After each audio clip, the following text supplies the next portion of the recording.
Mas eu pedi pro meu pai na época, antes um pouco da faculdade, para eu fazer o estágio. E ele não deixou. Ele me ensinou isso. Que ele só faria, ele falou, a gente só faz focar no que a gente daria para os nossos filhos. A sempre estar evoluindo, ouvindo as crianças, vendo o que elas estão gostando. Né? Não achar que a gente é dono da razão. Como meu pai falava, né? Que o conceito, o pai dele deu para ele. Meio período você seja empresário, meio período você seja artista. E senão, sem os dois, não vai para frente.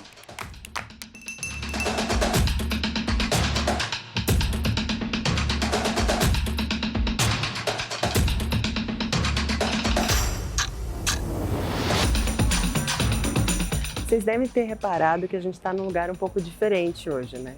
É que a gente está começando uma nova fase do Zero ao Topo. Agora, o do Zero ao Topo faz parte do projeto Infomoney Business, ou IM Business, de cobertura corporativa do Infomoney. E para marcar essa fase do projeto, a gente tem uma convidada muito especial, uma pessoa que dispensa sobrenomes, a Mônica. E se você pensou na menina de vestidinho vermelho e coelhinho na mão, é justamente dela que eu estou falando. Na verdade, é da pessoa que inspirou a criação dessa personagem, do Maurício de Souza. A história do Maurício todo mundo já conhece. Ele nasceu em 1935, no interior de São Paulo, e começou sua carreira como jornalista, até conseguir cumprir o seu plano infalível ali para se tornar um desenhista. Depois disso, em 1959, ele fundou a Maurício de Souza Produções e o resto é história. A história, inclusive, saiu dos gibis, foi parar nas telas de televisão, em séries, em YouTube e em muitos outros lugares. Mais de 4.000 produtos licenciados de 20 segmentos diferentes. E a nossa convidada de hoje, que na verdade nos convidou para vir até a empresa, é a Mônica, a própria.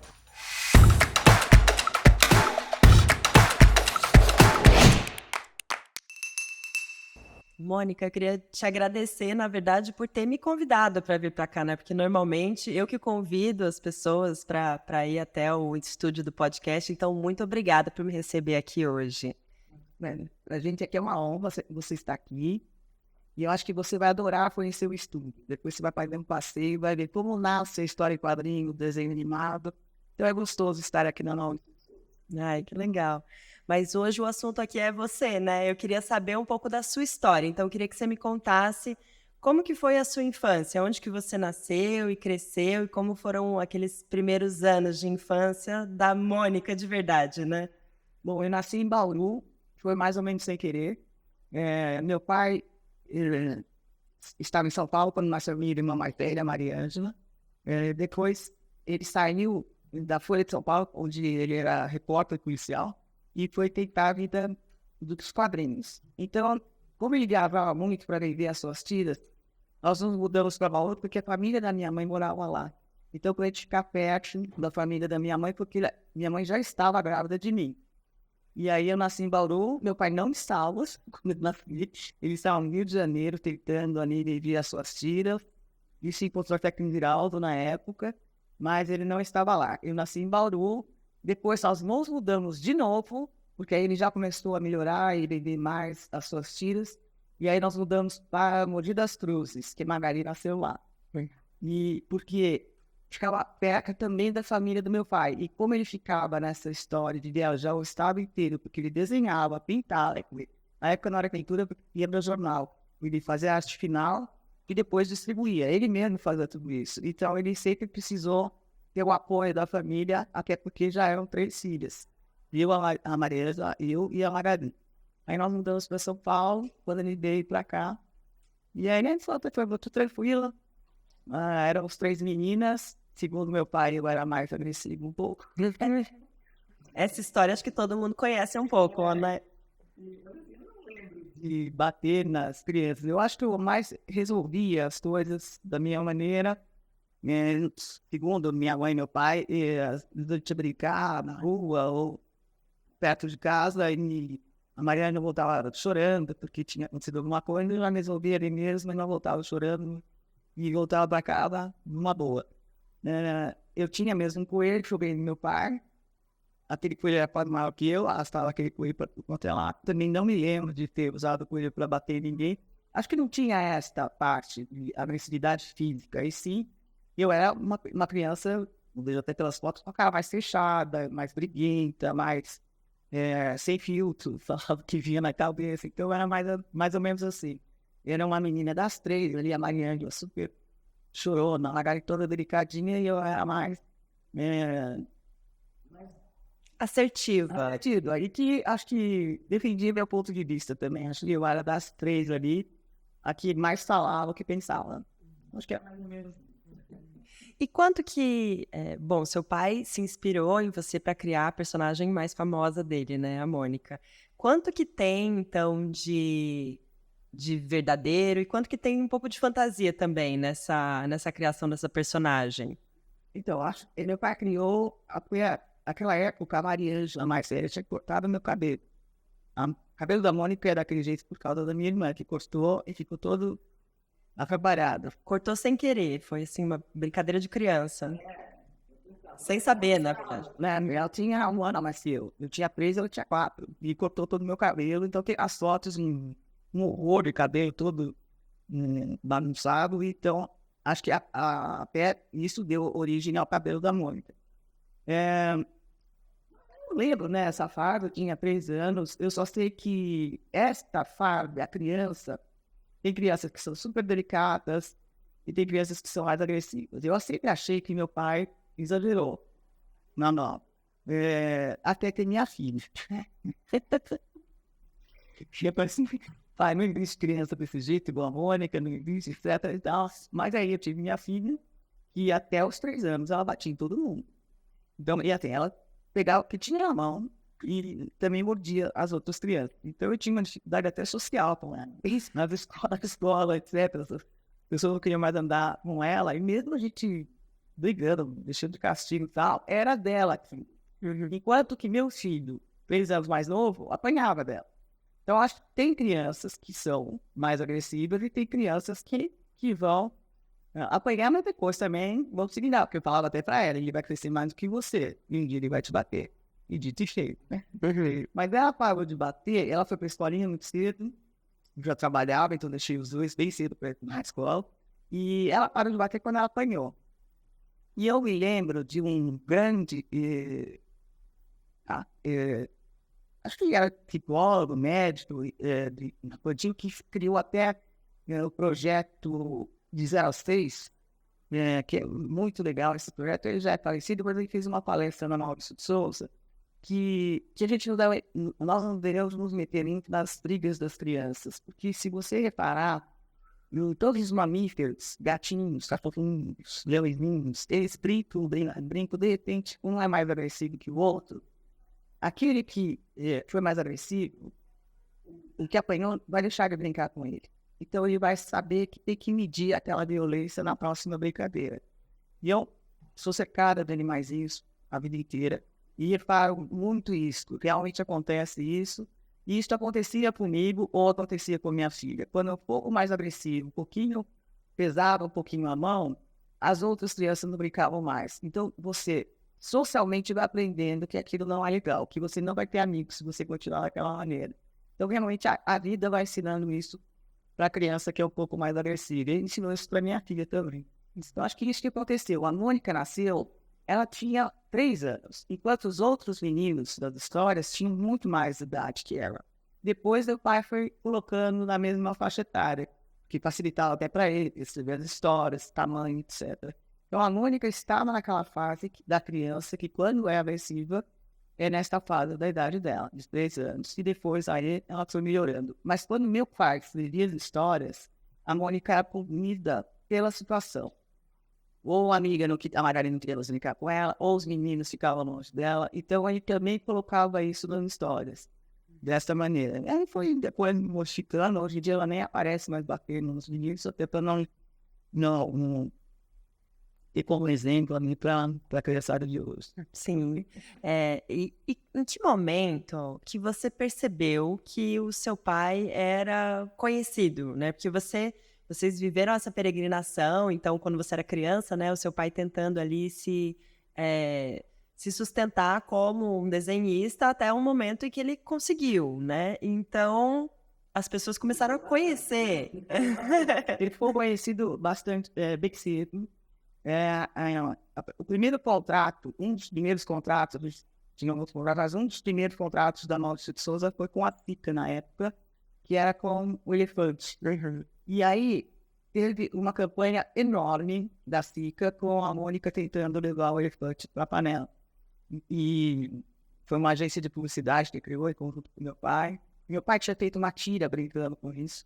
E aí essa agência procurou meu pai e aí foi feito um contrato maravilhoso, que mais ou menos em 67 que a gente fechou esse contrato. E aí começaram a ter vários desenhos animados além das tiras de jornal e já estava bem mais forte. Nessa época eu já tinha até a Folhinha, a última página da Folhinha, que era toda escrita pelo meu pai. Então tinha diversão, tinha histórias, tinha várias atividades ali para a criançada. Então, por volta desta fase, eu estava na escola, 6, 7 anos. E aí eu me dei conta que meu pai era famoso em uma reunião de escolas onde os pais foram convidados para ele. E nesta reunião, as pessoas começaram a pedir autógrafo para meu pai, de desenho.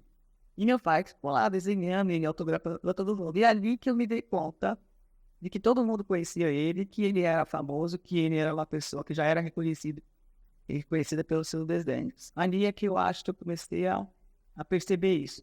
Antes disso, uns 5 anos, eu fui na Hebe Camargo com ele. Mas ali eu estava indo um programa que eu nem sabia. Era uma brincadeira, né? Eu conheci ali, que é uma coisa muito legal. Eu conheci a Nice Regina ali, que ela estava cantando junto com o Jair Rodrigues. Ela mesma, uma bandeira. Aí depois a gente foi, meu pai ensaiou comigo todo o programa da Hebe. A Hebe eu perguntou nada daquilo que tinha ensaiado. No meio do programa, eu com 5 anos, falei, pai, ela não vai perguntar as coisas? Aí eu chorava e tal, foi assim uma brincadeira, né? Eu não tava dando conta, mesmo a gente chegando em todo o cenário, estar enfeitado com os personagens dele, eu não percebia a dimensão. Foi mais na escola mesmo. E aí, então, quando chegou a sua vez de ir para a faculdade, você resolveu fazer desenho industrial também. O plano era seguir os passos do seu pai no desenho. Não era não era. O desenho industrial tem mais a ver. O que eu queria, eu conheci uma pessoa que desenhava ônibus, que desenhava móveis. Então, o desenho industrial que eu estava pensando era nisso. E até queria mudar do país, até. Eu queria ir para a Itália, que é o melhor lugar de desenho industrial, Alemanha e tal, mas eu queria mesmo ir para a Itália. Eu tinha feito esse detalhe, eu era apaixonado. Então, eu queria ir para lá. Então, o que eu queria do desenho industrial não era desenho, sim construção de móveis, utensílios domésticos, todas aquelas coisas me fascinavam. Eu gostava mais desta área do desenho industrial e não tanto a parte artística, como meu pai, não tinha nada a ver com isso. Mas eu pedi para o meu pai na época, antes um pouco da faculdade, para eu fazer o estágio, e ele não deixou. Antes dos 18 anos, meu pai não deixava a gente trabalhar. Então, como que foi? Quando você fez 18 anos, você veio para cá? Como que foi a sua entrada aqui na Maurício de Souza? Tinha uma lojinha da mãe que meu pai fez a primeira lojinha na esquina da Augusta com a Paulista, um lugar super nobre ali, e uma loja enorme, maravilhosa. E aí a gente foi, meu pai deixou a gente, nós íamos trabalhar, meu pai deixou a gente ser vendedor. Então eu comecei como vendedora na lojinha da Mônica. Quantos anos você tinha? Tinha 18 para 19 anos. E era assim, bem em julho mesmo, a gente estava começando, eu, a Maria Magalhães, e a maioria das pessoas não sabiam que eu era Mônica, né? Tinha noção, porque eu não aparecia em lugar nenhum, né? Os problemas que eu tinha ainda eu era criança, né? E depois disso, eu fiquei bem recluso, né? Nessa fase aí, não gostava de falar sobre isso, que não falava que meu pai era Maurício de Souza, nem na faculdade eu falava, descobriram depois de muito tempo, porque eu achava que podia parecer que eu estava esnobando, meu pai é Maurício de Souza, então evitava de falar sobre isso. Então, mesmo na lojinha, eu comecei a trabalhar e comecei a me encantar pela área comercial. Comecei a vender bem. Também tinha, a loja era loja diferente, meu pai não ficou para o balcão e não queria essa distância entre o vendedor e o consumidor, ele queria que tivesse ali uma interação das duas pessoas. Tinha também pipoca, tinha suco de uva, tinha filminho, tinha a cada evento, na Páscoa tinha todos os desenhos, mudava todos os desenhos para os coelhinhos. Depois do Natal tinha o Papai Noel em todas as vitrines. Então, é uma loja bem diferente do padrão. E ali eu vi que eu gostava dessa área comercial. E comecei também a sentir a importância da Maurício de Souza. E também a entender o consumidor. Ali, para mim, foi uma escola. Do que eles gostam, do que eles não gostam, o que eles reclamavam, ou não. E era uma loja muito cativadora. Tinha o Fire de vez em quando ia dar o tópico, tinha desfile de moda. Então, era uma loja bem diferente do restante. Mas tínhamos um problema de preço. Enquanto a gente tinha um preço X, que era uma loja só, as outras lojas, como Mapping mesmo, que existiam na época, tinham um preço bem menor que o nosso. Então, isso era uma queixa também. Acho que isso foi um grande empecilho ainda a gente crescer. Nós chegamos, nem existia franquia ainda, meu pai conseguiu construir, franquear, né? Não existia essa palavra, mas acho que mais de 20 lojas no interior do estado de São Paulo, entre outros lugares. Mas tinha esse problema de preço.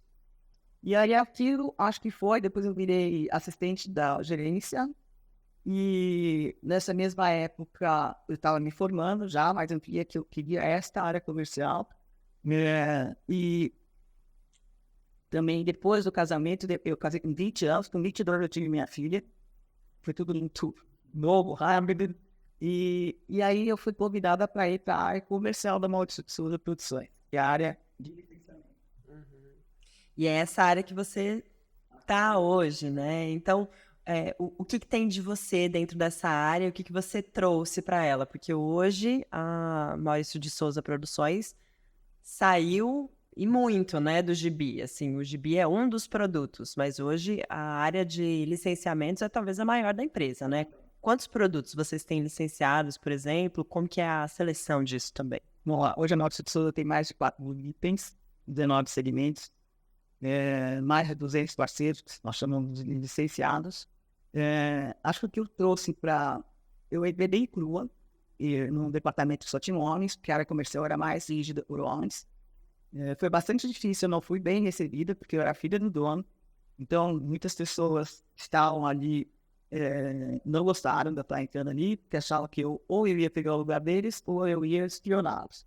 Mas depois a gente foi trabalhando isso, nunca fui me queixar para ninguém. Acho que eu sempre quis mostrar minha capacidade até para mim mesma e para as outras pessoas, independente de ser filha do dono ou não. Precisava saber que eu estava ali pelo meu valor. E aí eu ganhei um belo contrato eles dividiram alguns contratos, né? Sempre acontece isso, quando alguém entra, você pega os piores contratos e manda para essa pessoa que fizer isso comigo. O que aconteceu? Me mandar um contrato de colchas, uma grande empresa, uma fantástica empresa. Eu não sabia aquele contrato, primeiro que não era o contrato com o nosso carro-chefe, que era a turma da Mônica. E segundo que o contrato estava para acabar. Mas eu fiquei super feliz e tal, e fui atrás desse grande fabricante e comecei a trabalhar ali. Eu já tinha minha filha, a pessoa que me atendeu já tinha uma filha também. Então a gente já veio de conversar de trabalho e tal, a gente foi estreitando um relacionamento e pedi para ela me indicar uma outra pessoa de um outro segmento que eu sonhava em ter aquele contrato que era de calçado. Que tinha um concorrente nosso que era muito forte neste segmento com esta fala. E aí consegui deixar meu primeiro grande contrato de calçados. E daí pra frente, ninguém mais me parou. Aí eu fui atrás de tudo, consegui também, nós tínhamos um contrato que era super preso com um contrato com a Inetis, que era esse que lançou vários produtos comerciais, não produtos da Turma da Mônica. Mas para essa troca que ele fez isso pela Maurício Souza, foi muito importante, deu muita visibilidade para nós, nós abrimos mão de muita coisa. Então, quando chegou na minha vez, eu fui lá falar com eles. Eu falei, eu quero que vocês liberem esse contrato, porque vocês não fazem esses produtos. Bom, foi um monte de discussão, etc. E consegui que liberasse esse contrato. E aí fui atrás desses outros produtos. Estava preso nesse contrato, como biscoito, chocolate, sorvete. Então, a gente estava precisando desses produtos e estava preso por um outro contrato que não fazia esses produtos. Então, eu fui atrás desses produtos. Então, eu comecei a crescer muito esta área de alimentício dentro do licenciamento. E aí tem uma divisão que foi feita, no nome do meu pai, um gerente geral que ele tinha na época, por segmentos. Na época eu fiquei muito brava, porque eu perdi esse outro de calçado que eu tinha fechado, e quando a gente fecha um contrato, a gente acha que é filho nosso. Né? E acho que todo mundo fica sentido, e eu vejo até hoje, quando eu troco alguém de área, que também fico muito bravo com isso, eu já passei por isso. Então aí eu fiquei com a área de alimentício, e essa área começou a crescer muito em faturamento. E aí a gente fechou maçã, que era um produto que era vendido a granel, a gente conseguiu o primeiro produto, né, que era um sonho até da gente fazer isso, e depois foi crescendo cada vez mais, e hoje é um dos primeiros segmentos sem faturamento e tonelada de produtos vendidos, que é o alimentício. Aí depois disso, por 40 anos, eu virei diretora-geral do departamento. Eu acho que a Maurício de Souza é talvez uma das maiores licenciadoras de produtos do Brasil, né? Assim, pelo menos está nos primeiras posições ali, porque são muitos produtos de setores muito variados, né? Tem desde ração para cachorro até as maçãs que você citou, que vem nos pacotes ali, né? Ácido dourados, tem verduras, tem frutas, tem um macarrãozinho da Nissin, tem vários outros produtos, além de confecção, papelaria. Mas a gente tem um diferencial do mercado, que a maioria dos licenciados não tem o número de produtos que a gente tem em alimentos e editorial, que a gente tem uma gama enorme também de produtos licenciados. E como que é o processo de seleção? Como que isso acontece? Vocês podem negar uma parceria, por exemplo, porque não faz muito sentido? Ou é uma questão comercial mesmo? Como que isso funciona? Desde o começo, ele ensinou isso, que ele falou, a gente só faz contato com o que a gente daria para os nossos filhos.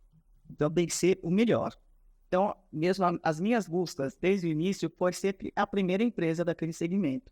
Se não desse aquela, ele é a segunda, mas que isso não. Então, a gente tem aí uma seleção enorme de qualidade, a gente não faz qualquer contato, a gente nega várias vezes algum licenciamento. Não é nem só pelo produto, às vezes não tem sinergia também com os nossos personagens. Então, a gente várias vezes chega aqui a uns produtos assim que não tem nada a ver com a gente, que não é com a família, ou voltado muito para a criança, que a criança não gosta daquilo, é melhor não fazer. Porque isso vai ser um ponto negativo. Na minha concepção, eu falo até isso com o meu gerente, na minha concepção, aquilo vai ser um ponto negativo, porque não vai vender, e vão falar que não vendeu por causa da turma da monta, não pelo produto. Então, a gente tem uma responsabilidade enorme com o nosso consumidor, que acredita e confia nos nossos produtos, e também que a marca tenha relevância. Então, a gente vai buscar os melhores produtos do mercado. Agora, além dos produtos, também tem muita produção, né? Inclusive audiovisual para diversos segmentos. Tem desde YouTube, que tem o Mônica Toy, né, que foi desenvolvido especificamente para YouTube, até filme, série, livro. E qual que é a linha de produção aí? Quais são os próximos produtos que devem ser lançados? Você também teve uma alteração enorme. Até a Mônica Toy até nasceu em função do departamento comercial. A gente teve uma reunião e precisava de um produto que fosse curtinho para o YouTube e que não tivesse fala, para estar no mundo inteiro, porque o YouTube vai para o mundo inteiro. Então, aí nós sentamos, meu pai, o diretor do desenho animado, que hoje faz a voz do Mônica Toy, e sentamos e criamos ali é como se fosse um toy art. Né?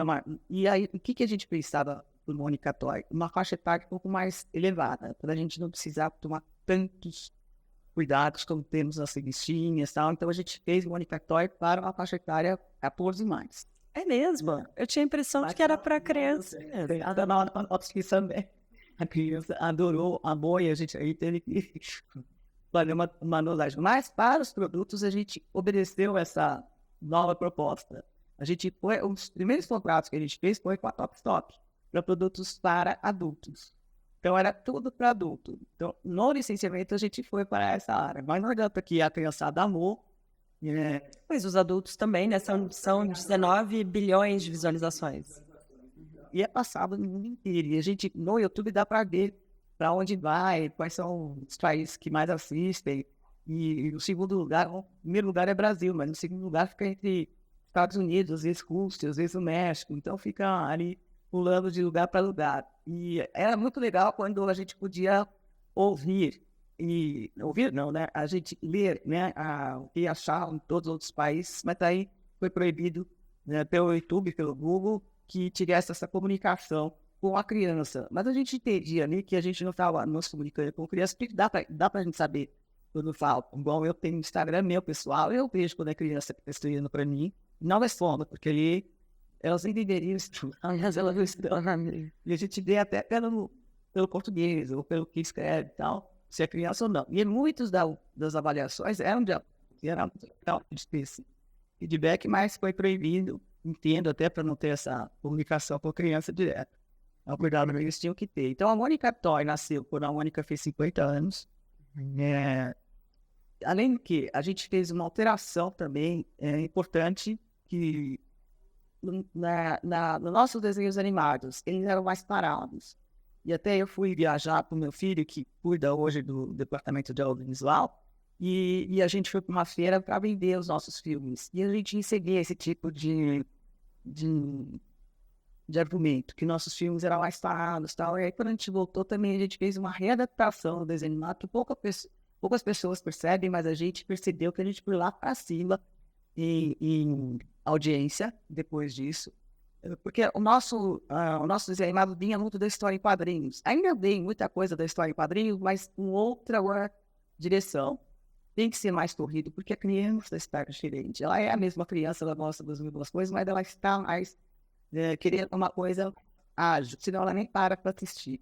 Então a gente teve aí que fazer algumas alterações. Além disso, a gente tinha já esse contrato com o Cartoon Network, a gente faz um excelente trabalho com eles. Tem a Mônica Jovem também, desenho animado, que também foi feito, e agora vem a segunda temporada. Além disso, começaram as live actions, e foi uma ideia do Maurício de Souza. E era que procurava o Maurício de Souza, o Daniel Verlente, e já com a produtora, e queria fazer um desenho animado. E aí meu pai falou, por que não uma live action? A gente achou, viu? Meu pai falou, como assim? Como é que você está pensando um negócio desse? Porque quando a gente começou a trabalhar o live action, será que a gente vai ver ali a Turma da Mônica? E não é que a gente viu? Até meu neto foi assistir e falava que ia virar uma Turma da Mônica. Então deu certo essa transformação de história em quadrinhos, depois desenho animado, depois live action. Foi muito bom essa atualização aí da Turma da Mônica. E aí começou um trabalho enorme. A gente tem quase 20 desenhos novos, animados, por ano. Isso na Turma da Mônica clássica. Tem Mônica Toy a cada semana. Tem um capítulo novo, que Mônica Toy é feito totalmente aqui na Maurício de Souza. Desenho animado a gente tem aí produtoras parceiras.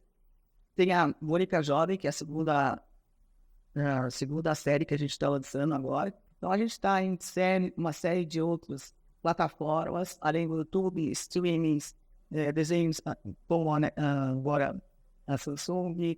Então a gente está cada vez mais perto do nosso consumidor, da nossa família de fãs. Isso abriu um grande leque também, né? As live actions, porque tá em produção, Chico Bento, né? E outras histórias estão. E quando vai ser lançado? Em julho do ano que vem. Esse ano, no final do ano, vai ser lançado a live action da Turma da Mônica Jovem, que também está espetacular, vai ser um sucesso também. E para além desses números gigantes, né, de produção que vocês têm, como que está a empresa hoje? Quantos funcionários vocês têm trabalhando aqui? A gente está dentro dos estúdios, né, Maurício de Souza? Há muito tempo, desde que surgiu a internet, a maioria dos roteiristas trabalha fora daqui. Não é nem agora, fora da pandemia. Antes disso, já os roteiristas estão trabalhando nas suas casas, nas suas regiões. Então tem um que está em Amazonas, tem outro que está ao sul, tem outro que está na Bahia. Várias regiões do país. Acho que foi uma transformação, isto foi a primeira transformação até apoiada pelo meu pai e proposta por alguns deles, porque acho que eles ficaram mais criativos, de estarem longe, de estarem no seu habitat. Eles precisam do silêncio ali da criação também. Aqui é uma empresa que é silenciosa, mas piloto que tem a distração ali. E para eles terem uma diferença de histórias. Isso foi bastante importante também. Então, os roteiristas não ficam aqui há muito tempo. Acho que tem 2 ou 3 que ficam aqui, não são todos os dias que eles vêm. A Maurício de Souza deve ter por volta de 300 funcionários. Alguns deles não ficam aqui. E depois da pandemia, alguns departamentos também não ficam 100% presencial. Às vezes vem 2 vezes por semana, 3 vezes por semana. A nossa área não, ela precisa estar presencial todos os dias da semana. E eu acho que história e quadrinhos também fica a maioria do tempo aqui, porque um trabalho depende do outro. Na história e quadrinhos, se você depois for ver, um faz o desenho, o outro a arte, o outro a letra, o outro a pintura. Então, um depende ali do outro para que a história termine. Então, aí eles precisam estar mais juntos. Mas então, a gente está numa empresa grande. Não é uma multinacional, mas é uma empresa grande, com bastante representatividade. E como que você enxerga o setor que vocês estão hoje, né? A Maurício de Souza, aqui dentro do Brasil, não existe necessariamente, assim, um concorrente direto, assim, uma empresa que seja, obviamente, o concorrente da Maurício de Souza. Como que vocês se enxergam dentro desse setor? Audiovisual, entretenimento, literatura também. Na parte editorial, nós somos únicos no Brasil. Não tem quase ninguém. Lógico que tem algumas empresas menores e que não tem um estúdio tão grande que tenha esse tipo de trabalho. Acho que a gente faz uma revista por semana. Não, por dia, se não me engano, por dia. Então, além das revistas de linha, a gente faz várias revistas institucionais que são encomendas. Elas não podem ser vendidas. Então, às vezes é um tema de laboratório, às vezes é um tema sobre meio ambiente, né? Então, a gente vai diversificando os temas de acordo com a demanda. Na pandemia, a gente fez vários trabalhos para ensinar as crianças a lavar uma família, ou receber os produtos e higienizar. Então, a gente sempre faz alguma coisa sobre também o lado institucional. Então, a gente tem aí uma empresa, mas hoje em dia, a criançada, ela está ficando mais velha muito cedo. Então, algumas delas vão para a internet. Então, este é um grande concorrente nosso. Nós estamos na internet, mas tem algumas crianças que querem estar junto com esses influencers, né, que tem hoje em dia. Porque às vezes algumas delas sonham em ser influencer também quando crescerem. Isso tem gerado aí uma demanda de crianças que querem assistir isso. Não são todos os pais que deixam assistir, mas a maioria não está acompanhando aí. E tem coisas boas, tem coisas ruins nesse mercado também. Eu acho que esse é um desafio aí para a gente, para estar perto dessa criança que gosta desse tipo de conteúdo. Eu já tenho até uma coisa na minha cabeça aqui, porque eu estou pretendendo, mas ainda tá. Ainda não pode contar pra gente. Legal. Mas então, quando a gente pensa em Maurício de Souza, a gente pensa assim quase numa Marvel brasileira, assim, um monte de personagens, coisas sendo vendidas, né? Cadernos, material escolar, alimentos, todos esses produtos que você falou. Vocês se veem como um concorrente assim dentro do mercado internacional? Como que está a internacionalização da perto ali de grandes parceiros, de grandes iniciadores, que é a Disney, Marvel, entre outros, né? Tem bastante coisa grande no Brasil também, então a Inteirinha, né? Ele é grande no Brasil. Eu acho que está ali entre todos eles. A gente tem muito tempo de cava também, cara, está sempre inovando e tem um número de funcionários bem maior que todos esses também. Não as grandes dos Estados Unidos, mas elas ficam lá. E no Brasil são representantes que tem, né? Eu acho que a gente está concorrendo aí com os maiores mesmo. E como empresa brasileira, que é assim, só a empresa brasileira entende que tipo de empresa brasileira, o que significa essas dificuldades que se enfrentam, os impostos, as alterações de cada governo para de uma maneira, inseguranças que aconteceram, né? E que tem acontecido, e depois da pós-pandemia, tem mercados que ainda não se reestruturaram. Muitas grandes lojas fecharam, ou não estão vendendo como vendiam antigamente. Então, existe aí uma parte do mercado que ainda não se estabeleceu. A Maurício de Souza tem, né, acho que até que é bastante importante para nós, que a gente tem um faturamento muito importante do editorial e do alimentício, que estas duas áreas não foram tão brincadas são as outras. Então, a gente aí teve uma pandemia bastante tranquila, à medida do possível, a gente teve quedas de faturamento em alguns segmentos, como confecção, que ainda está se restabelecendo, uma migração, grandes empresas fecharam, uma Tokstok também, que a gente tinha contrato com eles, não temos mais. Então, mas, ao mesmo tempo, a gente fecha um contrato a cada semana, um contrato novo a cada semana, principalmente de alimentos. Agora a gente fez blueberry, agora a gente fez açaí, então Cada dia um alimento novo. muito novo, e acho que também serve até como incentivo ali para a família dar seus filhos experimentarem. Não quer dizer que pela turma da Mônica as crianças vão gostar, mas vão experimentar pelo menos, né? A gente tem mamão, banana, tem tudo que possa investir, verduras todas também, e incentivar isso também. Então, acho que é bastante importante. Então, esses segmentos para a gente é bastante importante, mas é lógico que a gente precisa dos outros também. Mas acredito que, além das dificuldades que existe mesmo para os empresários, a gente tem muita criatividade, muito jogo de cintura, né? Vai rodando para outros lados, vai acrescentando algumas outras oportunidades, e é isso que a gente tem que ver ao longo do tempo. O Maurício de Souza é muito otimista, sempre foi, desde o início da sua carreira, e acho que ele passa isso para a gente também. E a gente, alguma dificuldade séria para a gente buscar soluções ou outras oportunidades, e a gente vai por aí. Agora, você falou de algumas dificuldades, né, de estar criando uma empresa no Brasil, falou da pandemia também, que foi um momento muito difícil para todo mundo. Qual foi o momento mais difícil para você dentro da empresa? Teve alguma situação mais complicada? Como que você conseguiu superar? Eu sei que trabalhei presencialmente, né, desde os 19 anos, e tem um laço muito grande com a Maurício de Souza, tem um laço emocional com as pessoas que trabalham aqui, acho que todo mundo começa a virar família um do outro. Eu fazia, até na minha casa, eu fazia algumas reuniões com a minha equipe e tal, e de repente a gente teve que todo mundo ir para sua casa e trabalhar de casa. A gente teve uma equipe de TI, que eu dou graças a ele todos os dias, que ajudou bastante todo mundo a ter seu computador, a trabalhar da sua casa. E aí, a minha preocupação na época, além da parte financeira, porque no começo a gente não sabia o que ia acontecer, todas as lojas fecharam, a maioria dos nossos fabricantes pediram ajuda para a Maurício de Souza, nós cedemos em tudo que a gente podia ali, até porque não tinha outro jeito, a gente tinha que nos ajudarmos ali, né, para todo mundo sair inteiro daquilo. E o faturamento de todo mundo despencou, né? E assim, a gente tem um contrato que tem umas regras ali para eles não abaixarem padrão deles, etc. E ele tem que modificar tudo isso durante a pandemia, e a gente fez isso com a maior agilidade possível, mas foi tenso, foi muito tenso tudo isso.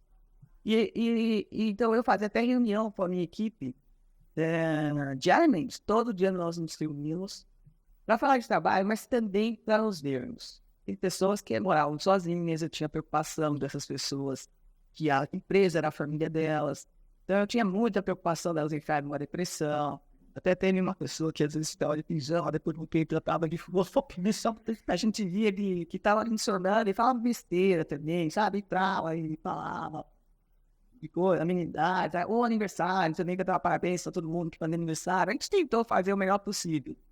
Eu acho que um momento ali para mim de insegurança foi ali, na pandemia, de não ver meus familiares, né? Eu fiquei sozinha, meu filho e minha nora e meu neto foram para minha casa de campo, mas eu não aguentei ficar lá muito tempo, eu voltei para São Paulo, eu fiquei sozinha também, né? Eu tenho um monte de bichinho também, cuidando deles, dispensei as minhas 2 funcionárias também, não dispensei de tudo. Teve uma ajuda até do governo, para a gente não precisar ter isso, que foi muito boa. Aqui é a mesma coisa, a minha preocupação do meu pai sempre foi não demitir ninguém. E isso eu puxei dele, assim, brigo muito por causa disso. Então, graças a Deus, a gente não precisou demitir ninguém. Isso para a gente foi um alívio, né? Porque no começo a gente não sabia o que ia acontecer. E as pessoas que não podiam trabalhar como telefonistas, recepcionistas, não tinha como trabalhar online essas pessoas, né? Mas a gente conseguiu superar isso. E para onde vocês estão mirando agora? O que você imagina? A empresa está fazendo... A turma da Mônica está fazendo 60 anos, né? Você sabe que ela nasceu depois do Cebolinha, Café, Sim. Buraço. Ela nasceu depois desses todos. A Maurício de Souza começou a sua primeira tira em 59. E a Mônica só nasceu em 63 porque não tinha personagem feminina e tinha uma cobrança com relação a isso para o meu pai. Daí ele criou a Mônica e depois Magali e as outras meninas. Então a Mônica está fazendo 60 anos, a gente tem várias ativações esse ano. Teve uma situação a Paulista, uma situação inflada, não sei se você viu. Teve a Mônica Toy, que é a primeira Mônica Toy que teve fala, e eu e meu pai dublando, porque era comemorando a Mônica 70 anos. O Sansão já foi para Paulista, já foi para Paraíba, para 2 cidades da Paraíba, e agora vai viajar o Brasil inteiro, enorme. A gente foi em cima do Fórum Nacional, depois para Paraíba, e vai viajar, já está com o caminho dele pronto para este ano de comemoração. Teve o bolo da Mônica, que foi desenvolvido pela La Confeiteira, muito importante, Carol Lima, e ele foi patrocinado pela Pincher Maçãs, que é um bolo de maçã, e a gente colocou o QR Code, fez uma gravação da Carol Lima, ensinando para a Mônica, a personagem, a fazer o bolo. Então a gente tem no QR Code e tem a gravação deles, que eu fiz esse bolo com minha neta semana passada. Eu até gravei, mas a cara dele tá tão de nojo que eu não mostrei. Tem que ficar louco. Eu não postei por causa que ficou batendo. Tentei até pegar algum, mas não teve jeito, mas deu certo o bolo, a gente comeu, tá muito bom. Aí tem, além da extensão, a gente fez uma parceria com a Gol, o avião da Mônica, que está viajando pelo Brasil, e eu ainda não peguei esse avião, mas ele tá lindo, ele tá todo decorado, tem a Mônica extensão fora, e dentro tem toda a decoração, as mesinhas, o banheiro, todo o bagageiro é feito como se fosse a Mônica e a turma viajando ali para comemorar o aniversário da Mônica. Esse avião vai ficar um ano depois para prender um outro avião de outro tema, que é segredo, hein? Então tem vários eventos aí que a gente está fazendo, vai ter a Bienal, o Rio de Janeiro, que é esse sucesso vai para lá também. Bom, acho que a gente vai ter tudo. Tem a peça de teatro que está maravilhosa, que essa peça é até dirigida pelo Mauro, meu irmão, ele que é o diretor do departamento de ao vivo, e essa peça conta a história da evolução da Mônica. Então tem desde a primeira Mônica, é uma das, assim, desde a primeira festa que eu vi do Romeu e Julieta, da turma da Mônica, esta é a que mais me impressionou.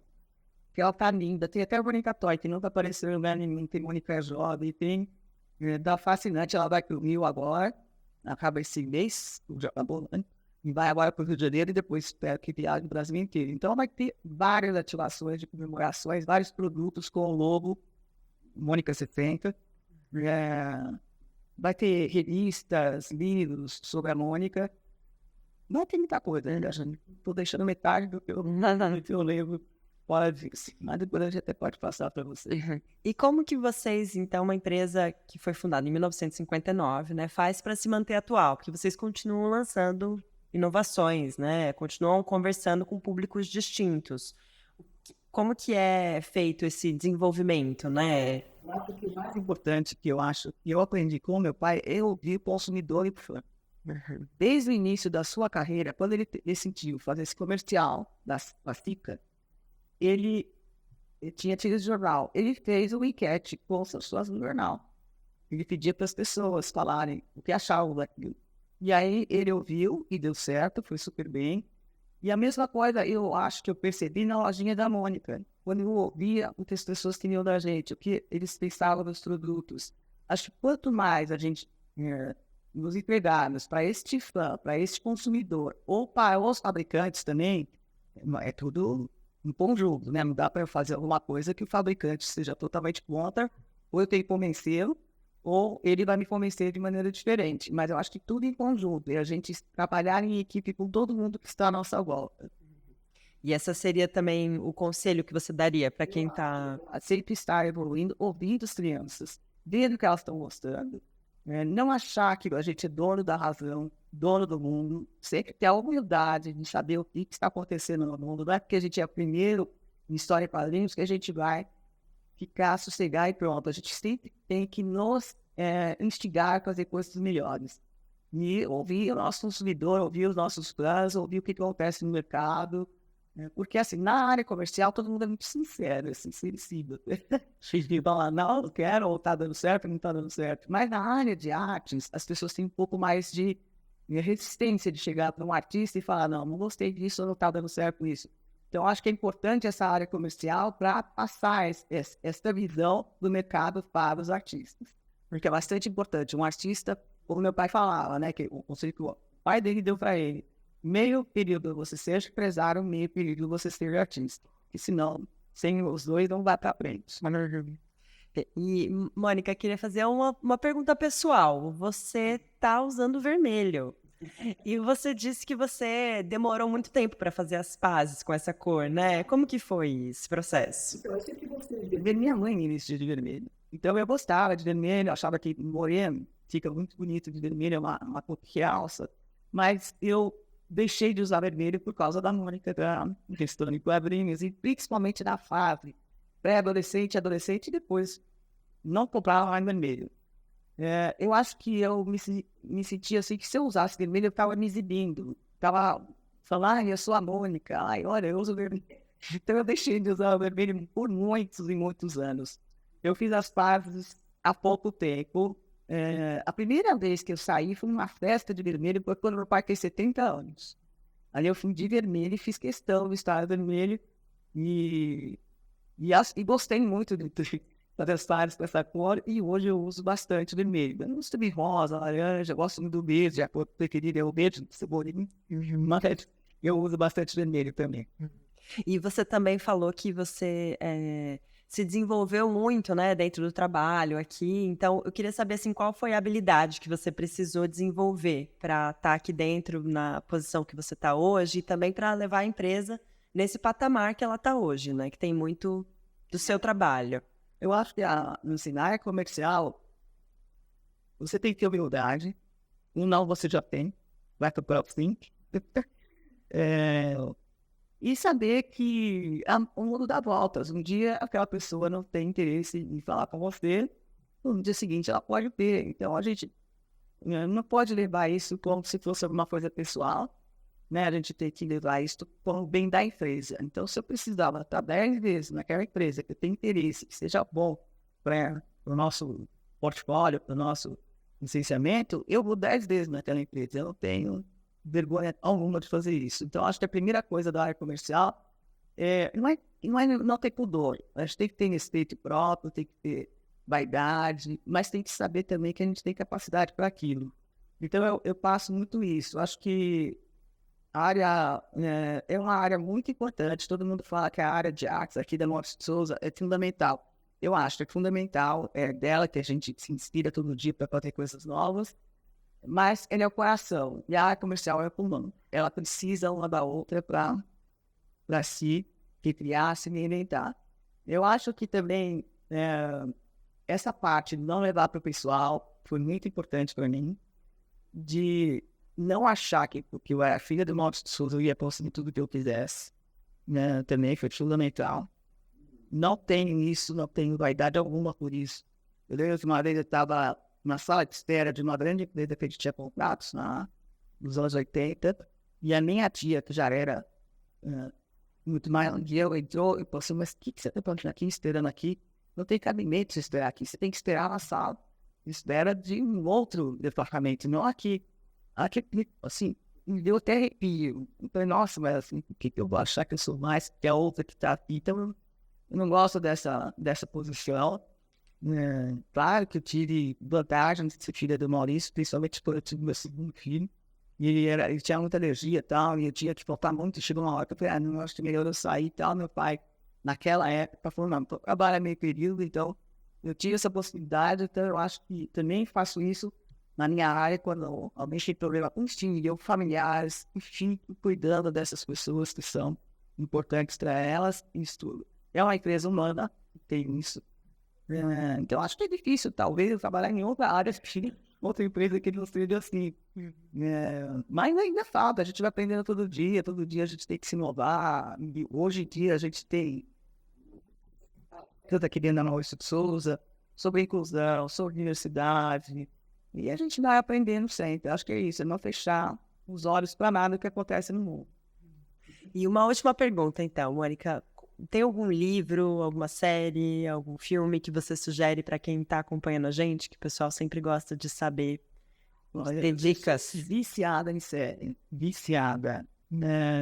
Deixa eu ver. Ó, que tava vendo a tela do avião, do sequestro do avião. Eu sou viciada numa que passa na HBO Max, que é Big Bang Theory. Porque eu preciso dormir com alguma coisa para desligar daqui. Então, até eu chego em casa e tal, eu fico pensando o que eu tenho que fazer, ou outras preocupações, etc. Então, para eu desligar, eu tenho que assistir alguma coisa que eu já conheça e que seja bem leve. E eu assisto Big Bang Theory. E são nerds, que a gente tem uma identificação muito nerd ali também. Né? A maioria dos artistas são dessa maneira. E antigamente era até ridicularizados. Hoje em dia eles estão no auge, né? Então, acho que isso também fez com que eu gostasse, porque eu conheço vários iguais aqui. É o mesmo universo. Eu acho que é de uma facilidade ali, de entendimento de 4 pessoas totalmente diferentes uma da outra e e convivem ali. Então, eu assisto essa, mas estas outras séries, eu gosto muito de comédia, então eu assisto muitas séries. Desde a pandemia, eu comecei a ver muito podcast. Fiquei ligada porque eu tive um problema com o meu canal de televisão. E aí eu tinha canal pago, TV fechado e aberto. E deu um problema e eu não quis que ninguém viesse na minha casa, por questão da pandemia. Então eu cancelei todos os pacotes que eu tinha e comecei a ver muito podcast, que adorem. Sou fã, acho que a gente aprende muito com o podcast. E se você gosta de uma área, vai atrás dessa área. Dá para botar até no Google. Olha, eu estou interessada nesta área X. Qual podcast que vai falar sobre isso? Então, acho que é importante isso. O podcast tem me ajudado muito em todos os sentidos. E a série que eu amo assistir. Cada vez que acaba, eu fico chateado. Tá certo, Mônica. Muito obrigada pela conversa.